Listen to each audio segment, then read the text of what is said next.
Tonight we can report their names: Kruse, Wellwood, and Cameron Moffat, sentenced as adults. The two teenage boys who admitted to the sadistic murder of 18-year-old Kimberly Proctor will serve a life sentence. And the ban on publication that has been in place, protecting them as youths, has been removed. We can name Kimberly's killers, and we can tell you about them tonight. Wellwood and Moffat were sentenced in Victoria this morning as adults, but they will have parole eligibility of 10 years. And tonight, A News has obtained some of the troubling evidence in the case. Astrid Brownschmidt was in the courtroom this morning, and she begins our coverage. Kruse, Wellwood, and Cameron Moffat have been sentenced to life in prison for raping and killing 18-year-old Kimberly Proctor a year ago. There were gasps of relief and sobs in the courtroom when BC Supreme Court Justice Robert Johnson sentenced the teens as adults with no chance of parole for 10 years.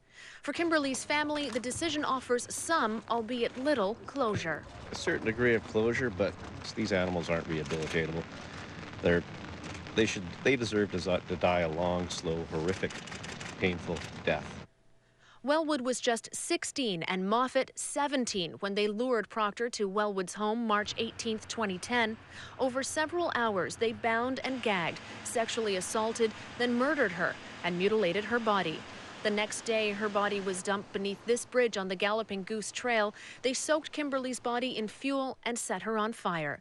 The judge said the brutality of their crime and the likelihood they may never be rehabilitated obligated him to keep them in custody for as long as possible. The sentence that was imposed today is the maximum sentence that can be imposed on a young person under Canadian law. With individuals of this psychological profile, there's no guarantee that they will ever be released from custody. The investigation into Kimberly's death took its toll on the most seasoned RCMP officers. A difficult file, one that our investigators will carry emotionally for the rest of their lives.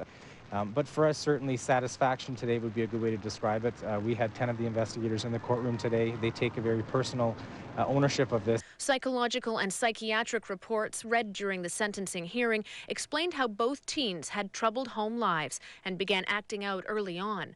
The report said both teens displayed strong traits of psychopathy. Proctor's mother says the boys' parents failed to raise good children. As a mom, you see the signs. You know when your child something's wrong with your child when they're just rolling over in the crib.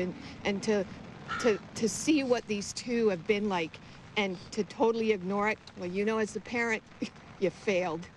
Tonight, the Proctor family would like their daughter to be remembered as the kind and caring person she was, with a spice for life and a love of animals. You know, she talked about being a counselor and when she finished school, or working with wild or domestic animals. We don't know. We'll never know now. Kimberly's friends wish the Proctor family well. Hopefully come to peace with everything eventually, and that they can live their lives as happy as possible after this. There's constant reminders every day. It's just, I don't know I can't say how we can move forward at this point. It's just, time will heal, hopefully. We don't have a choice. Astrid's here now with more on the story. Astrid, this was the first time that we had seen and heard from Kimberly's parents speaking publicly.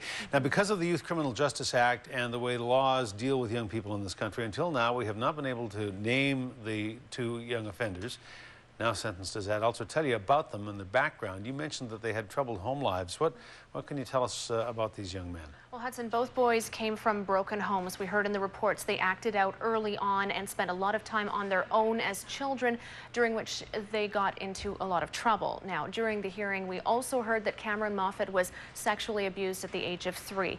Perhaps more shocking is what happened to Kruse Wellwood. His family background is lethal. For Kruse Wellwood, murder runs in the family. This RCMP video shows Wellwood's father, Robert Deswan, taking RCMP to the spot where he dumped the body of 16-year-old Cherish Oppenheim. He's down here somewhere. How far down? I don't know. Here? You want to have a look? Yeah. Oh, God, no. Deswan is currently serving a life sentence for strangling the popular teenager to death in 2001. The case is eerily similar to the Proctor murder. Like Proctor, Oppenheim was lured, raped, sexually assaulted, and killed. Deswan picked her up at a gas station, had sex with her, then hit her on the head with a rock and strangled her. RCMP spent hours interrogating Deswan, trying to get him to admit to what he had done. Even Deswan's father begged him to tell the truth. This is my own words, your mother's words. If you made a mistake, tell us where the body is, because we gotta live in town. Wellwood was just 7 years old when his father went to jail. At the time, he was living with his mother. During the Proctor sentencing hearing the court heard, then Wellwood was already displaying violent behaviors. Online, he admitted he had dreamed about killing someone all his life.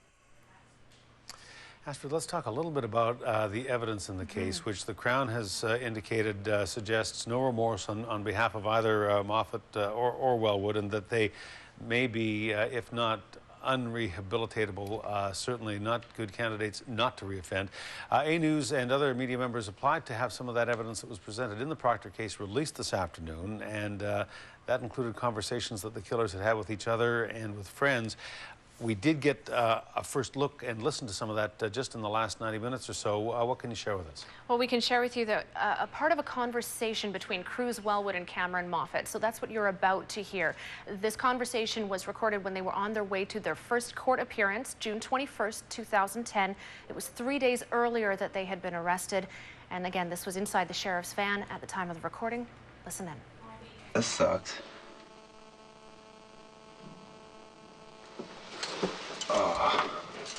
I had a million escape plans last night. Huh? I had a million escape plans last night. A which? A million escape plans, but... It's hard to escape from this.